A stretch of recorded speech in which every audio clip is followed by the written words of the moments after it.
तो हेलो दोस्तों, आज मैं इस बुक को पूरा सॉल्व करूँगा, है ना। अब ये आज तो एक ही चैप्टर इसका पॉसिबल हो पाएगा, है ना, जो कि हम सबसे पहले इससे स्टार्ट करेंगे। तो ये इंजीनियरिंग मैकेनिक्स का है, सबसे पहला इंट्रोडक्शन, ठीक है। इंट्रोडक्शन हम स्टार्ट करेंगे, उसके बाद अब जो आगे फिर उसके बाद ऐसे धीरे धीरे सारी हम सॉल्व करेंगे, ठीक है।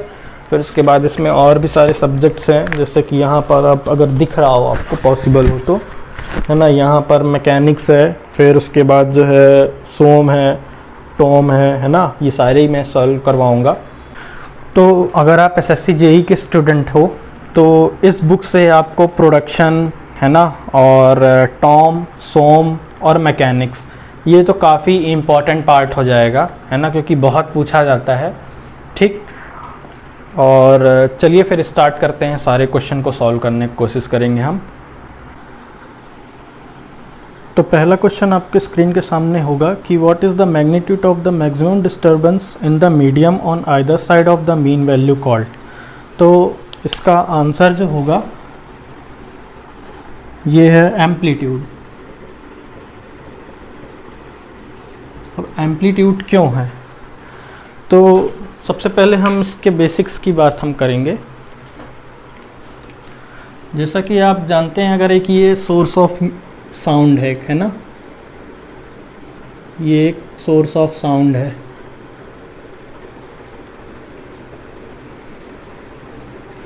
तो यहाँ से जो है साउंड निकलेगा, तो एक वाइब्रेटिंग वेव बनेगी। यहाँ से जो साउंड हमारा निकलता है वो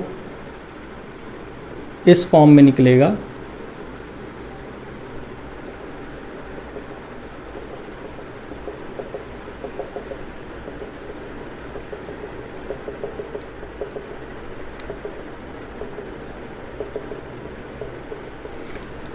यहाँ पे एक कॉन्ट्रैक्शन होगा, यहाँ पे रिफ्रैक्शन होगा। हमारा जो साउंड पार्टिकल जो वेव होगा वो ऐसे नहीं कि ऐसे सीधा ऐसे चला जाता है, ऐसे नहीं जाता है ना। अब जैसे कि हम अगर यहाँ पे एक साउंड पार्टिकल को एज्यूम कर लें, जैसे कि ये हमारा एक साउंड पार्टिकल है, अगर हम इसको एज्यूम कर लेते हैं तो ये कैसे जा रहा है, देखिए ऐसे जाएगा, ठीक है। फिर ये पीछे होगा, फिर ये आगे जाएगा, फिर ये पीछे जाएगा, ये ऐसे करके ये मूव ऑन होता रहता है ना, ऐसे ऐसे ऐसे ऐसे। बस इसी से हमारी वेव जनरेट होती है, जिसको हम इस फॉर्म में बना देते हैं टाइम के रिस्पेक्ट में, है ना। तो इसी को आपको यहाँ पे एज्यूम करना है कि ये जैसे वेव ऐसे ऐसे जा रहा है, ये पार्टिकल हमारा ऐसे जा रहा है, फिर ऐसे पीछे आ रहा है, उसी तरह हमारा ये ऐसे पार्टिकल ऊपर नीचे हो रहा है। तो यहीं पे ये इसी को हम बोल देते हैं एम्पलीट्यूड, कि हमारा जो पार्टिकल है वो मैक्सिमम डिस्टेंस कितना कवर अप किया हुआ है, इसी को हम बोल देते हैं एम्पलीट्यूड, है ना। बाकी अगर हम बात करें ऑसिलेशन की, जो उसमें ऑप्शन में दिया हुआ है, तो ऑसिलेशन जो होता है वो टू एंड फ्रो मोशन होता है एक, है ना। मतलब कि अब जो एक मीन पोजीशन होगी, इसे मीन पोजीशन बोलते हैं हम। तो मीन पोजीशन से वो कितनी बार, जैसे कि ये एक पेंडुलम है, तो पेंडुलम को अगर हमने थोड़ा सा अगर जो है ऐसे हमने मोशन दे दिया, तो ये ऐसे जाएगा, फिर ऐसे जाएगा, फिर ऐसे जाएगा, फिर ऐसे जाएगा। तो ये इसकी मीन पोजीशन थी। तो ये अपने मीन पोजीशन से वो कितनी बार रिपीट हो रहा है अपना, है ना, ये अपना मोशन उस जगह से कितनी बार वो रिपीट कर रहा है, उसे हम बोल देते हैं ऑसिलेशन। बात करें अगर वेवलेंथ की, तो वेवलेंथ जो हमारा होता है, इसे हम बोलते हैं क्रस्ट, और यहाँ पे जो नीचे आता है इसे हम बोलते हैं ट्रफ। तो हमारा जो सक्सेसिव क्रस्ट है, मतलब इस क्रस्ट से इस क्रस्ट की दूरी, उसे हम बोल देते हैं वेवलेंथ, जिसे हम लैम्डा से भी डिनोट करते हैं, है ना। और ऐसा नहीं कि ये क्रस्ट टू क्रस्ट ही है, अगर आप ट्रफ भी लेंगे ना, तो ये ट्रफ का भी है, इसे भी वेवलेंथ कहते हैं, ठीक है। अब एम्पलीट्यूड हो गया, वेवलेंथ हो गया, टू एंड फ्रो मोशन हो गया, फ्रीक्वेंसी है ना। और ये जो वेवलेंथ है इसको हम वेव की लेंथ है ना इससे हम डिफाइन करते कितना ये वेवलेंथ गया है ना। ये तो यहाँ से लेकर के यहाँ तक कितनी डिस्टेंस कवर अप किया है उसे हम बोल दे रहे हैं वेवलेंथ। ठीक है, अब हम बात करेंगे अगर जो है फ्रीक्वेंसी की। तो फ्रीक्वेंसी को अगर हम जब डिफ़ाइन करेंगे तो वो स्पीड बताता है उस वो जो पार्टिकल मूव कर रहा था, ये जो पार्टिकल मूव कर रहा था वो कितनी स्पीड से जा रहा है ना। जो ये वेव बनती है तो एक वेव बनती है ऐसे भी बनती है, ऐसे भी बनती है और ऐसे भी बनती है। ये आप अपने फ़ोन रिकॉर्डर में अगर देखेंगे तो ऐसा आपको दिखता है ना। तो ये कितनी स्पीड से बन रहा है, ये इसे हम बोल देते हैं लो फ्रीक्वेंसी, इसे हम बोल देते हैं हाई फ्रीक्वेंसी और इसे बोल देते हैं अल्ट्रा हाई फ्रीक्वेंसी, है ना। तो पार्टिकल हमारा कितनी स्पीड से जो है हमारा आगे पीछे जो जा रहा है वो कितने स्पीड से जा रहा है वो फ्रीक्वेंसी हमारा डिफाइन करता है। तो अगला क्वेश्चन अगर हम देखें तो the rate of change of displacement of body is called, तो इसका आंसर हो जाएगा वेलोसिटी। अब जैसा कि हमें पता है कि डिस्टेंस और डिस्प्लेसमेंट में बहुत सा फ़र्क है ना। डिस्टेंस तो ये हो गया कि ये कोई एक है ना, कोई एक पर्सन है वो 5 मीटर तक चला तो उसकी डिस्टेंस हो गई 5 मीटर, है ना। अब अगर वो फिर उल्टा आया 2 मीटर तो टोटल इसने डिस्टेंस चला वो चला है 7 मीटर, ठीक। वहीं डिस्प्लेसमेंट की अगर हम बात करें, अगर वो पर्सन डिस्प्लेसमेंट अगर हमें पूछा जाए कितना डिस्प्लेस हुआ, तो ये जैसे ये 5 मीटर इधर गया और फिर 2 मीटर इधर आया तो डिस्प्लेस इसका जो हुआ है वो हुआ है 3 मीटर, ठीक है। तो वही है कि डिस्प्लेसमेंट अपॉन टाइम, ठीक है, इसको बोलते हैं वेलोसिटी, ठीक, जिसको हम इससे भी डिनोट कर सकते हैं ds अपॉन dt से, ठीक है। और वहीं अगर हम जो है एक्सेलरेशन की बात करें तो एक्सेलरेशन हो जाएगा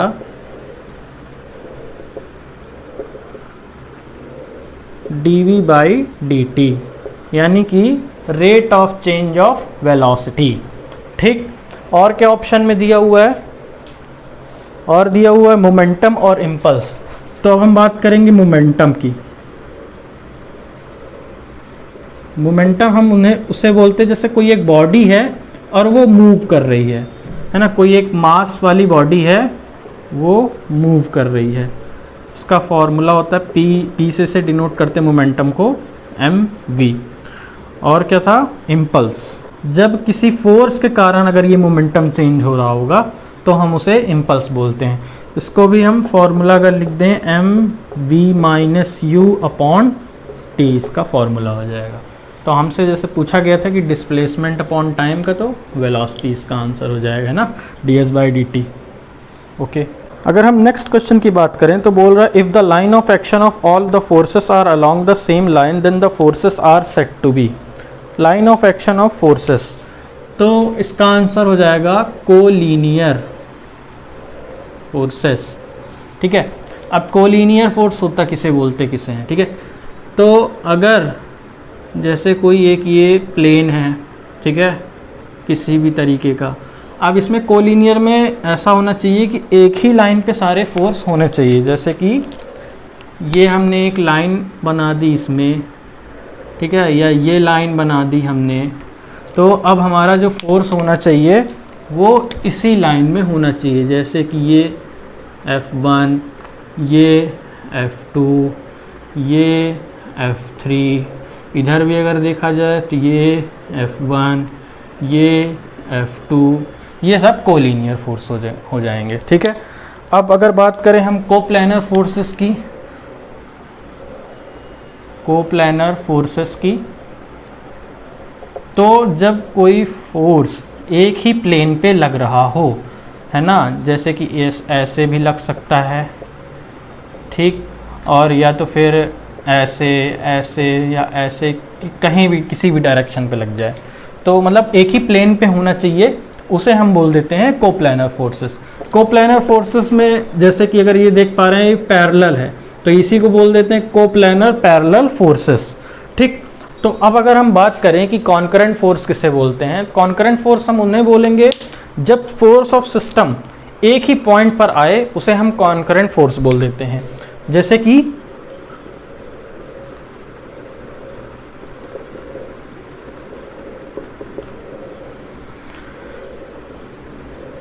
ये हो गया, ये हो गया, इसमें भी डायरेक्शन नहीं में वो कोई मैटर करता, ये हो गया एक पॉइंट, ठीक है। अब इसी पॉइंट से अगर ये एक फोर्स जा रहा है, ठीक है, इसी पॉइंट से ये भी एक फोर्स है, इसी पॉइंट से ये भी एक फोर्स है, ठीक है, इसी पॉइंट से ये भी एक फोर्स है, ऐसे सेम इधर पे भी इसी पॉइंट से ये भी एक फोर्स है, इसी पॉइंट पे ये भी एक फोर्स है, यहाँ पर भी एक, ऐसे चाहे जैसे भी हो, बस एक पॉइंट पर आके उसका, है ना, उस पे एक पॉइंट पे उसको लगना चाहिए, उसे बोल देते हैं कॉन्करेंट फोर्सेस।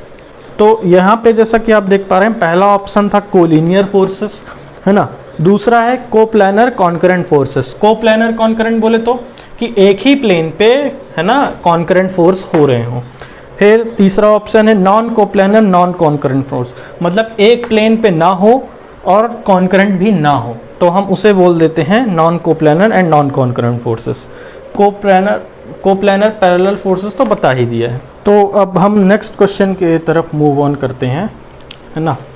तो इसमें बोल रहा है कि two bodies m1 and m2 where m1 is greater than m2 have the same kinetic energy, then their momentum p1 and p2 satisfy. तो इसमें क्या क्या दिया हुआ है, इसमें दे रखा हुआ है कि m1 है जो कि बड़ा है m2 से, ठीक है, ये हमारे लिए इंफॉर्मेशन दी हुई है, और मोमेंटम के बारे में पूछ रहा है कि p1 और p2 में कौन सबसे बड़ा है ना, ठीक है। तो अब हमको क्या बोल रहा है कि two bodies m1 and m2 have the same kinetic energy. तो अब हम देखेंगे काइनेटिक एनर्जी, है ना, 1 is equal to kinetic energy 2, ठीक, दो बॉडी थी, दोनों बॉडी का काइनेटिक एनर्जी सेम है, ठीक है। तो काइनेटिक एनर्जी का फॉर्मूला क्या होता है, m1 v1 square is equals to m2 v2 square, ठीक है। तो अब हम ये, अगर हम इसको सिंप्लीफाई कर लें, अगर इसको हम सिंप्लीफाई कर लें तो हम ये देख पा रहे हैं कि मोमेंटम को जैसा हमने बताया कि p is equals to mv होता है, ठीक है। तो यहाँ से एक तो यहाँ पे मोमेंटम बन जाएगा और यहाँ से दूसरा मोमेंटम बन जाएगा, ठीक है। अब दूसरा मोमेंटम बनाने के लिए हम और क्या कर सकते हैं, इसको हम, अगर हम यहाँ पे ऊपर नीचे m1 और m1 का मल्टीप्लाई करें और यहाँ पे m2 और m2 का मल्टीप्लाई करें, तो इक्वेशन में कोई भी चेंज नहीं हो पाएगा, है ना, ये काटा जा सकता है और ये काटा जा सकता है, ठीक है। तो अब हम देख पा रहे हैं कि ये m1 और ये v1 एक और p1 बना लेगा, तो p1 स्क्वायर, एक तो ये था और एक ये इससे बन गया, है ना, upon m1 is equals to p2 square upon m2, ठीक। और फिर उसके बाद जो है, अब हमको ये इन्फॉर्मेशन दी हुई थी कि m1 बड़ा है हमारा m2 से, ठीक है। तो p1 अपॉन p2 का ये स्क्वायर किया हमने, यहाँ पे आया m1 अपॉन m2, और ये जाहिर सी बात है अगर m1 बड़ा है और m2 छोटा है तो ये 1 से बड़ा ही आएगा, और जैसे ये 1 से बड़ा हो जाता है तो हम ये देख सकते हैं, अगर हम ऐसे भी मैच कर सकते हैं कि p1 is equal to m1 है और p2 is equal to m2 है, तो p1 is greater then p2, ना। तो अगला क्वेश्चन है मैच द फॉलोइंग करना है ना, इसका ऑप्शन बी होगा। तो देखो पांचवा क्वेश्चन, पहला है पावर। पावर क्या होता है, पावर होता है कि वर्क डन अपॉन टाइम, है ना, तो वर्क अपॉन टाइम, तो वर्क क्या होता है, फोर्स इनटू डिस्प्लेसमेंट, है ना, और फिर उसके बाद टाइम का हो जाएगा हमारा कुछ भी टाइम, ठीक है। अब इसकी अगर हम यूनिट लिखें तो newton metre upon second, newton metre upon second. तो न्यूटन मीटर को हम लिख सकते हैं जूल पर सेकेंड, और यही जूल पर सेकेंड होता है वॉट, ठीक है। दूसरा क्या है, दूसरा है प्रेशर। प्रेशर, अब प्रेशर क्या होता है, नॉर्मल फोर्स, ठीक है, normal force upon area. Force upon area यानी कि newton upon metre square. Newton upon metre square को हम इसको बोल देते हैं पास्कल, है ना। फिर उसके बाद क्या है अगला, फिर उसके बाद है force. Force is equals to होता है हमारा मास इनटू एक्सेलरेशन, ठीक है। मास पूरा केजी मीटर पर सेकंड स्क्वायर को हम न्यूटन बोलते हैं, ठीक है, मतलब न्यूटन की यूनिट हो जाती है। लास्ट हो जाता है काइनेटिक एनर्जी। तो काइनेटिक एनर्जी क्या होता है, फॉर्मूला हाफ mv स्क्वायर, ठीक है, हाफ mv स्क्वायर। तो हाफ mv स्क्वायर का हो जाएगा kg इंटू मीटर स्क्वायर पर सेकेंड स्क्वायर, ठीक। तो ये हो जाएगा क्या हमारा kg मीटर पर सेकेंड स्क्वायर हो जाएगा न्यूटन और मीटर, और न्यूटन मीटर क्या होता है जूल, ठीक है। ऑप्शन बी इसका सही था, है ना। तो अगला क्वेश्चन क्या है कि द फर्स्ट ऑर्डर लीवर क्या होता है ना, सिंपल ये पूछने का कह रहा है। तो सबसे पहले हम लीवर क्या होता है ये देखेंगे। लीवर होता है कि lever it is a rod which is free to move about fixed point, ठीक है। और ये जो फिक्स्ड पॉइंट होगा उसे हम बोल देते हैं फल्क्रम बोलते हैं इसी को, ठीक है, ये याद रखना, ठीक। तो अब इसी का होता है कि लीवर मतलब 3 उसमें हिस्सों में बांटा गया है। पहला है फर्स्ट ऑर्डर लीवर, है ना, जो कि हमें क्वेश्चन में पूछ रहा है, ठीक है। तो फर्स्ट ऑर्डर लीवर क्या होता है, जिसमें हमारा जो फल्क्रम होगा वो बीच में आ जाएगा, ठीक है, मतलब कि fulcrum will be in between of, और इधर एक साइड हो जाएगा लोड, एक साइड हो जाएगा एफर्ट, ठीक है। तो इसको अगर हम एग्जांपल देखें कि कैसे, तो मान लीजिए कि ये सी सॉ है, ठीक है, ये यहाँ पास से फिक्स्ड है, ठीक। अब इधर पे हम एक लोड रख दिया अगर हमने, ठीक है। तो अब अगर हमें इसे उठाना है ना, ये अगर हमें उठाना है तो हमें यहाँ पर जो है एक एफर्ट लगाना पड़ेगा, ठीक। तो यही पे है ये फल्क्रम आ गया बीच में, ये आ गया लोड, ठीक है, और ये हमारा एफर्ट आ गया, ठीक है, जहाँ पे हम फोर्स लगा रहे हैं नीचे की तरफ। और दूसरा एग्जांपल क्या हो सकता है, दूसरा एग्जांपल है जैसा कि ये तो हो गया सी सॉ, सीजर, ठीक है, ठीक। सीजर में हम क्या करते हैं, अगर हम कुछ भी, अगर यहाँ से हमें उठाना है इसको, ऐसा है ना, कुछ भी ऐसे पकड़ना है हमें, तो सीजर ऐसे रहता है, ऐसे पकड़ता है ना, ऐसे ऐसे।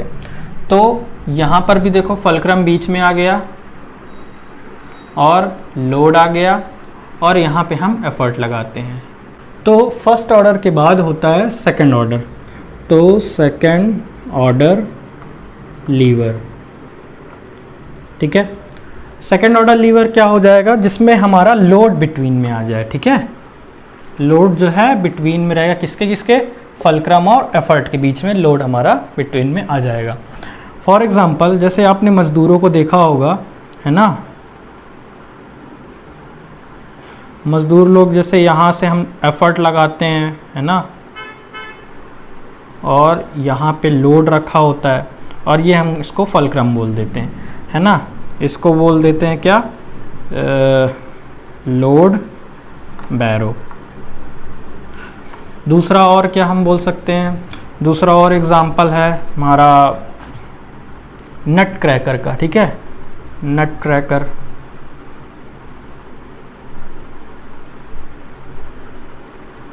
तो यहाँ पर भी बीच में लोड हो गया, इधर फलक्रम हो गया और इधर पे हम एफर्ट लगाते हैं, ठीक। अब बात करें थर्ड ऑर्डर लीवर की।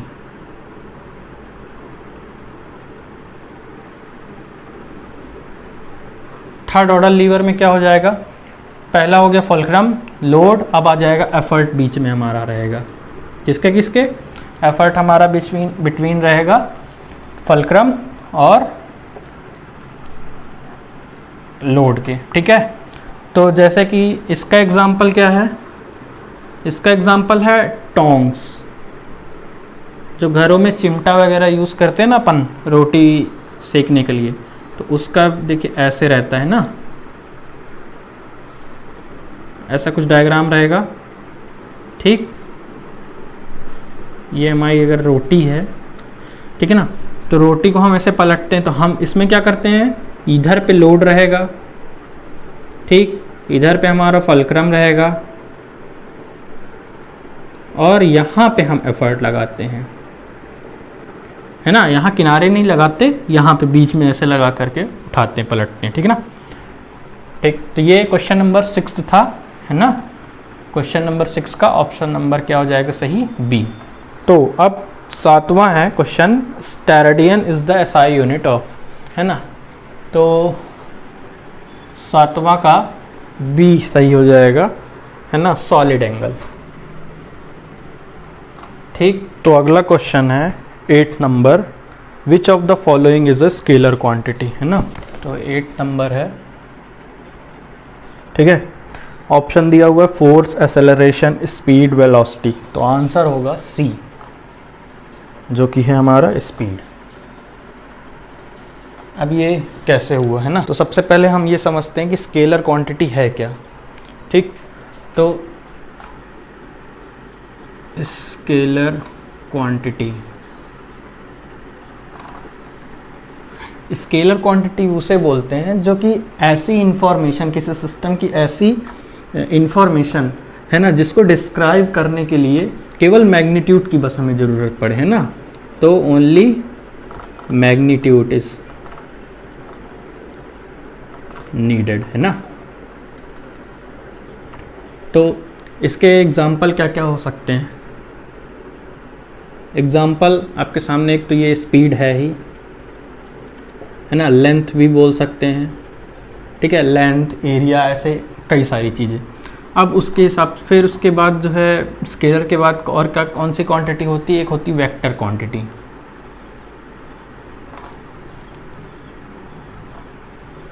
है ना। तो वेक्टर क्वांटिटी में क्या रहता है कि यहाँ पर किसी भी इंफॉर्मेशन को डिस्क्राइब करने के लिए, मतलब किसी भी सिस्टम को डिस्क्राइब करने के लिए हमें जो इंफॉर्मेशन की यहाँ पे 2 चीज़ों की नीड होती है। पहला होता है एक तो मैग्नीट्यूड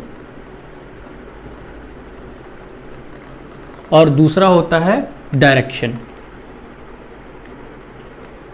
है ना, मैग्नीट्यूड और डायरेक्शन। अब इसके एग्जांपल क्या क्या हो सकते हैं,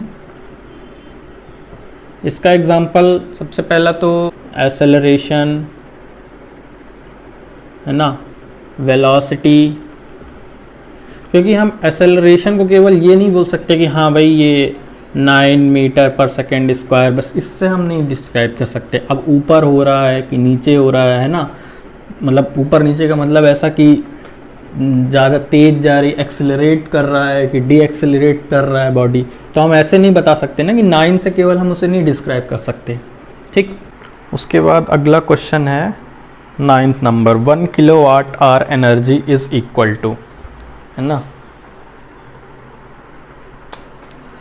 तो बोल रहा है 9th नंबर, ठीक है, 1 kilowatt hour is equals to, इसको हम बोलते हैं 3600 किलो जूल, ठीक, जो कि ऑप्शन नंबर क्या है हमारा, डी है ना, ऑप्शन नंबर डी। अब ये कैसे हो गया, तो हम जैसे देख चुके हैं 1 kilowatt is equals to 1 kilo joule पर सेकेंड।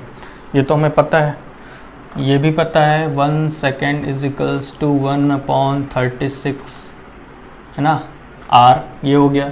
ठीक है, फिर उसके बाद अब हम ये देखेंगे कि 1 किलो वाट को है ना, ये इधर आ गया, आर में आ गया इधर सेकेंड, अभी तो लिखेंगे, फिर उसके बाद किलो जूल। ठीक है, इसको आर में कर दिया,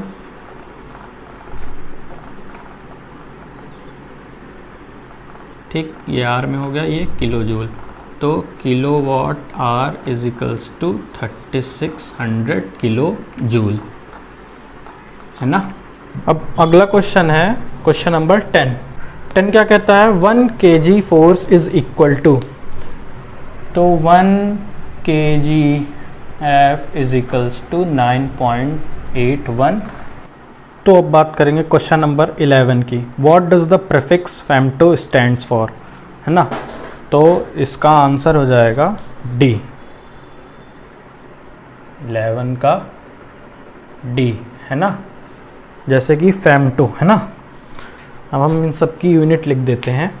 तो जैसा कि हम देख पा रहे हैं फेम्टो को हम जो है F से हम शो करते हैं, जो कि इसका यूनिट है 10⁻⁻5। उसी तरह माइक्रो म्यू है ना 10⁻⁻6, नैनो 10⁻⁻9, पीको 10⁻⁻12, एटो 10⁻⁻18।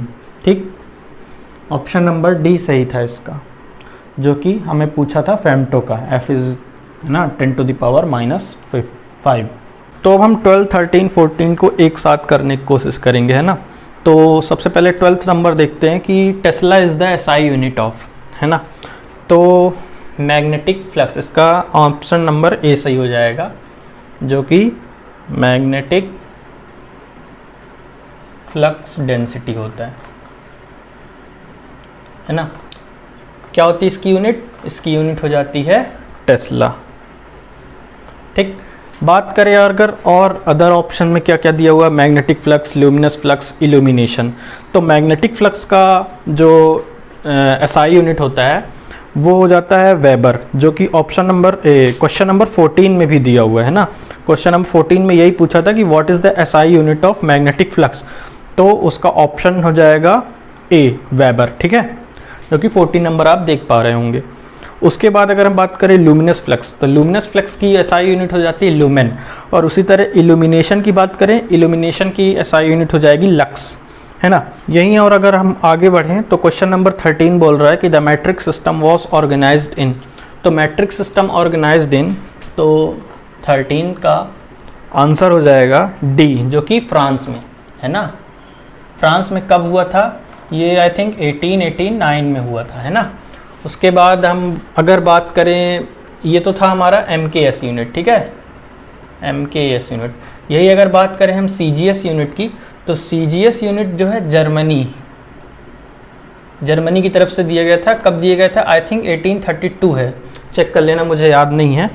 ठीक है, उसके बाद 14 नंबर हमने डिस्कस कर लिया already, what is the SI unit of magnetic flux. यहाँ पे ऑप्शन नंबर डी में आप देख पा रहे होंगे एक हेनरी करके है, बाकी सबको तो आपको पता चल गया वेबर, टेस्ला, ल्यूमेन का। बाकी हेनरी का अगर देखा जाए तो 14th है हेनरी, ये होता है इलेक्ट्रिक इंडक्टेंस की, ठीक है, हेनरी जो है इलेक्ट्रिक इंडक्टेंस की SI यूनिट है हेनरी। यही अगर हम आगे बात करें क्वेश्चन नंबर 15 की, इंटरनेशनल सिस्टम ऑफ यूनिट यानी कि SI यूनिट इस्टेब्लिश कब हुआ था, तो इसमें जो ऑप्शंस दिए हुए हैं वो तो गलत दिए हुए हैं। आई थिंक 1960 हुआ था, है ना। क्वेश्चन नंबर 15 का 1960 में SI यूनिट हुआ आया था, ठीक है। किसके तरफ से, ये किसी कंट्री की तरफ से नहीं आया था, ये एक इंटरनेशनल अथॉरिटी है,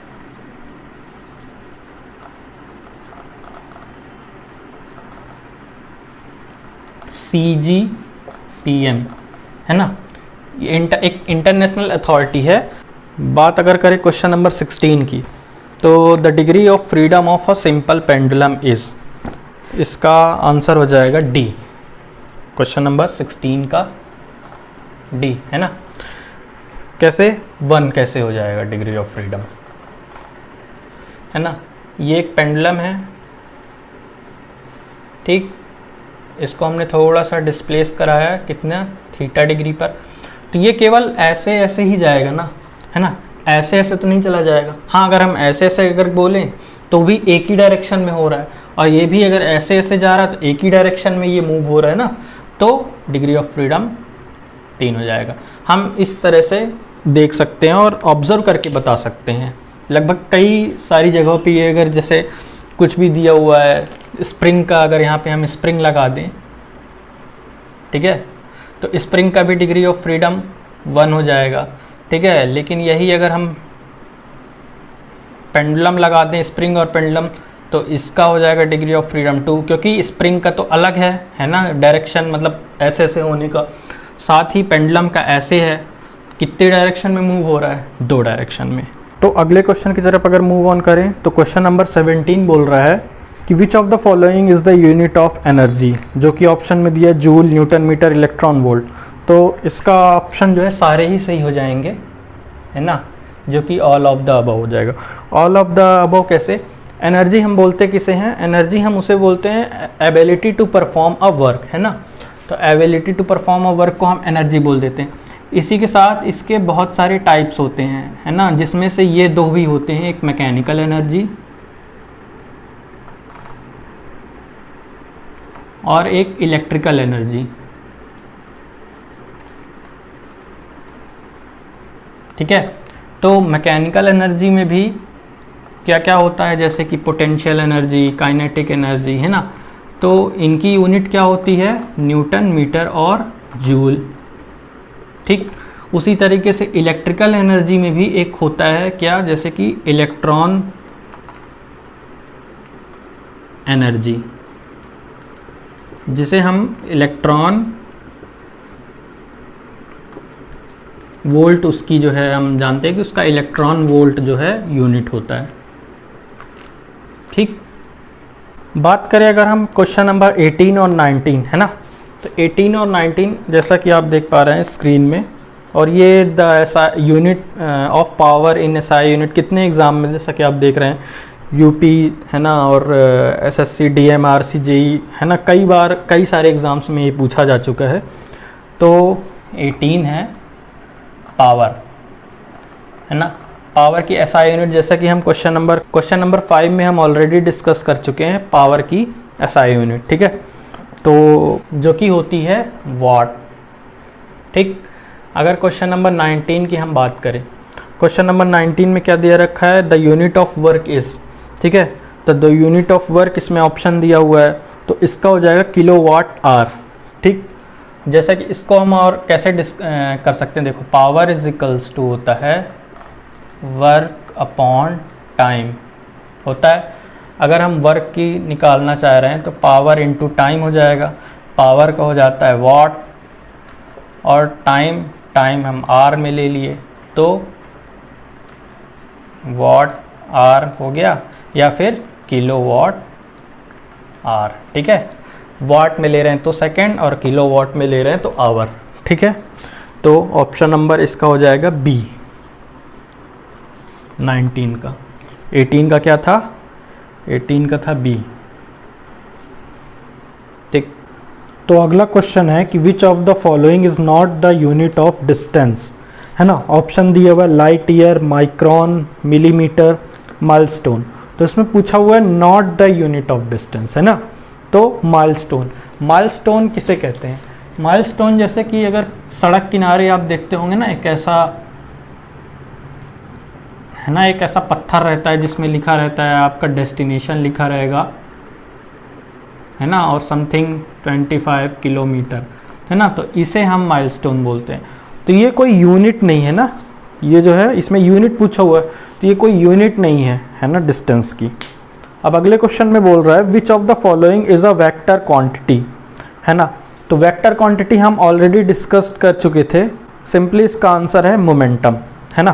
तो वेक्टर क्वांटिटी अगर हमें देखना पड़े कि, है ना, कौन सी वेक्टर क्वांटिटीज़ हैं, स्केलर क्वांटिटीज़ हैं, तो हमारे मन में एक चीज़ ये याद रहना चाहिए कि वेक्टर क्वांटिटी वो ऐसी क्वांटिटीज़ जिसको हम प्लस, है ना, और माइनस में लिख सकते हैं, ठीक है, सिंपल मतलब वे में अगर हमें जानना हो वेक्टर क्वांटिटी क्या है तो यही होता है कि प्लस और माइनस में हम लिख सकते हैं। ठीक, जैसे कि अगर हम लेंथ है, लेंथ को तो हम नहीं लिख सकते ना कि मतलब प्लस है कि माइनस है, simple length is a length, 2 metre is a 2 metre. ठीक, वहीं अगर हम बात करें अगर किसी चीज़ की दूसरी चीज़ की वेलोसिटी की, तो वेलोसिटी हो सकती है जैसे 8 मीटर पर सेकेंड और -8 मीटर पर सेकेंड, है ना। एक्सेलरेशन, अगर जैसे हम बात करें वेक्टर में लेंथ की बात करें तो लेंथ को हम प्लस माइनस में जनरली नहीं लिखते हैं ना, सिंपली प्लस प्लस में लिख दिया 8 मीटर, है ना, क्योंकि लेंथ तो अब कोई भी लेंथ है, अगर इस लाइन की लेंथ है तो ये 8 मीटर ही होगी ना, मतलब 8 मीटर एग्जांपल ले रहे हैं, 8 मीटर ही होगी या 1 मीटर होगी, ठीक है ना, 1 मीटर। वहीं अगर बात करें अगर हम एक्सेलरेशन की, तो एक्सेलरेशन हो रहा होता है तो हम अब हमें डिस्क्राइब करना है, तो ये एक्सेलरेट हो रही है कि डी एक्सेलरेट हो रही है। डी एक्सेलरेट होता है तो माइनस से हम डिनोट करते हैं, एक्सेलरेट हो रही होती है तो प्लस से डिनोट करते हैं, है ना। तो यही सिंपल इतना हमें याद रखना है। अगले क्वेश्चन में बोल रहा है कि which of the pair has a same dimensions. ठीक, तो कौन सा क्वेश्चन है ये, 22 है ना, 22 का बी वाला। 22 का बी अगर हम देखें तो इसमें सबसे पहले हमें ये जानना पड़ेगा कि डायमेंशन हम शो कैसे करते हैं, MLT से। ठीक है, M से मास, L से लेंथ, T से टाइम। ठीक, फिर उसके बाद हम एक तरफ लिख दिए एनर्जी, एक तरफ लिख दिए वर्क। ठीक है, एनर्जी और ये वर्क। ठीक, फिर एनर्जी का फॉर्मूला क्या होता है, E = mc²। काइनेटिक एनर्जी का भी लिख दो, ½ mv²। मास है, ठीक है, मास से kg, v² है यानी कि वेलोसिटी का स्क्वायर, वेलोसिटी का होता है मीटर पर सेकेंड, स्क्वायर लगा हुआ है तो मीटर स्क्वायर सेकेंड स्क्वायर। ठीक, उसके बाद यहाँ वर्क में भी देख लेते हैं, वर्क का होता है W = F × D, force into displacement, newton into metre. Newton क्या हो जाता है, kg मीटर पर सेकेंड स्क्वायर इंटू मीटर, ये दोनों सेम है ना एक हिसाब से, तो ऐसा लिख देते हैं हम। ठीक, m एक आएगा, है ना, kg। फिर उसके बाद मीटर स्क्वायर है तो लेंथ का स्क्वायर हो जाएगा। फिर टाइम क्या है, -2, है ना, ये से हो जाएगा। फिर क्वेश्चन नंबर 23 में बोल रहा है कि the radian is the plane angle between 2 radius of a circle that cut off on the circle and are equal in length to the radius is known as, है ना। तो इसका ऑप्शन डी सही हो जाएगा, 23 का डी। यहाँ पे रेडियन की डेफिनेशन पूछ रहा है वो, है ना। तो रेडियन होता क्या है, सिंपल भाषा में हम ये जानेंगे। मान लो एक ये सर्कल हो गया, ठीक, सर्कल होने के बाद ये हमारा सेंटर हो गया, ठीक है। उसके बाद जो है ये लाइन हमारी रेडियस है ना, आर। ठीक, अब यहीं से इतनी ही आर ले करके हम ये पॉइंट से एक ऐसे आर्क कर देते हैं, ठीक है। तो ये यहाँ पास से कट गया ऐसे, ठीक, और ये यहाँ तक तो आया ही था, ठीक। फिर इसको हम जोड़ देते हैं, है ना। ये आर भी इस आर के बराबर ही होगी, है ना, और फिर ये आर भी बराबर हो गया क्योंकि यहाँ से यहाँ तक भी आर ही है। बस जितना ये एंगल है उसे ही रेडियन बोलते हैं।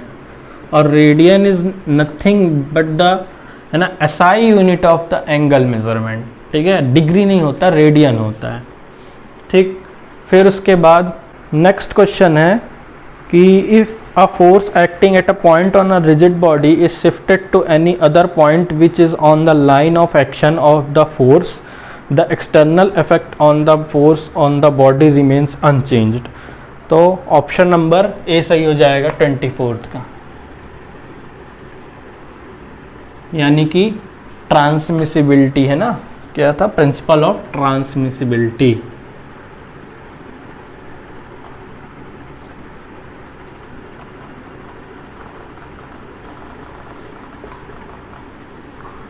ठीक, इसका क्या मतलब होता है प्रिंसिपल ऑफ ट्रांसमिसिबिलिटी का मतलब, मान लो एक ये बॉडी है कोई, ठीक है, और पहले ये फोर्स कहीं यहाँ लग रहा था इधर पे, ठीक है, फिर उसके बाद कुछ देर बाद उस फोर्स को यहाँ से उठा करके यहाँ लगा दिया गया, ठीक है, ये ऐसे कर दिए यहाँ पे, ठीक है, एक ही लाइन ऑफ एक्शन पे, ठीक। तो अगर बॉडी फिर भी अनचेंज्ड रही, अगर यहाँ पे फोर्स लगाने पर बॉडी इक्विलिब्रियम में थी, अगर बॉडी को हमने यहाँ लगा दिया तो बॉडी फिर भी इक्विलिब्रियम में है, या यहाँ पे बॉडी में लगाने पे जो चेंज हो रहा था वही चेंज हमें यहाँ पर भी लगाने पर सेम मिल रहा है, उसे ही हम बोल देते प्रिंसिपल ऑफ ट्रांसमिसिबिलिटी, ठीक है। नेक्स्ट क्वेश्चन है question number 25। According to the principle of transmissibility of forces the effect of forces on a body is. तो जैसा कि मैंने बताया कि ट्रांसमिसिबिलिटी में क्या होता है कि जैसे कहीं एक बॉडी पे फोर्स लग रहा है और उस फोर्स को हटा करके कहीं और लगा दे, फिर भी बॉडी अनचेंज्ड रही है ना, तो उसे ही हम कहेंगे कि प्रिंसिपल ऑफ ट्रांसमिसिबिलिटी हमारा अफेक्ट कर रहा है। तो यहाँ पे क्या हो जाएगा, ऑप्शन नंबर ए, जो कि same at every point in its line of action, ठीक है। और ये क्वेश्चन इंपॉर्टेंट भी है क्योंकि ये 3 एग्जाम्स में पूछे गए हैं, है ना, तो मोस्ट प्रोबेबल होता है एसएससी जेई में ऐसे क्वेश्चन आने का।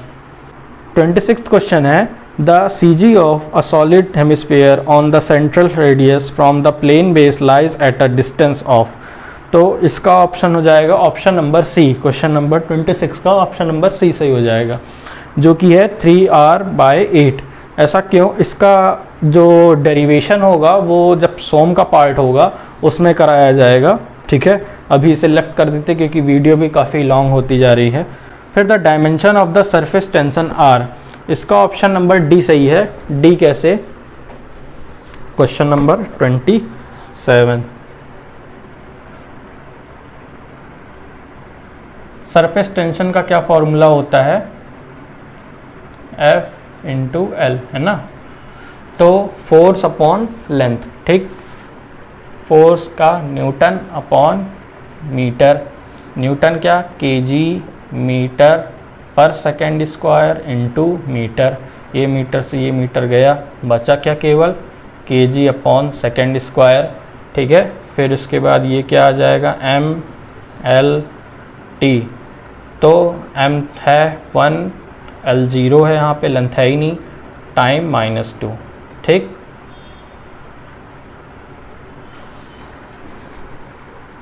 अब क्वेश्चन नंबर 28 है the dimension of angular velocity are given by. तो 28 का ऑप्शन सही हो जाएगा इसमें ऑप्शन नंबर डी। डी कैसे, एंगुलर वेलोसिटी का फॉर्मूला होता है एंगुलर डिस्प्लेसमेंट अपॉन टाइम, ठीक। तो यहाँ पे इसका थीटा जो होता है वो रेडियन में होता है या डिग्री में बोल दो, तो जो हमारा डायमेंशन है mL/t, इसमें कहीं थीटा नहीं आता, एंगल नहीं आता, तो इसका क्या हो जाएगा n0 L0 t-1, ठीक। अब क्वेश्चन नंबर 29 है इन्फ्लुएंस लाइंस आर। अब इन्फ्लुएंस लाइन क्या होती है, सबसे पहले हमें ये जानना पड़ेगा, इसका आंसर सही हो जाएगा सी। तो पहले हम इन्फ्लुएंस लाइन को समझेंगे, ये हमारे मैकेनिकल का है नहीं, ये सिविल का क्वेश्चन इसमें लगता है जोड़ दिया है, स्ट्रक्चरल एनालिसिस का ये क्वेश्चन है। तो इन्फ्लुएंस लाइन जैसे हम SFD BMD बनाते हैं ना, ऐसे ऐसे, तो बस इन्हें ही इन्फ्लुएंस लाइन बोल देते हैं,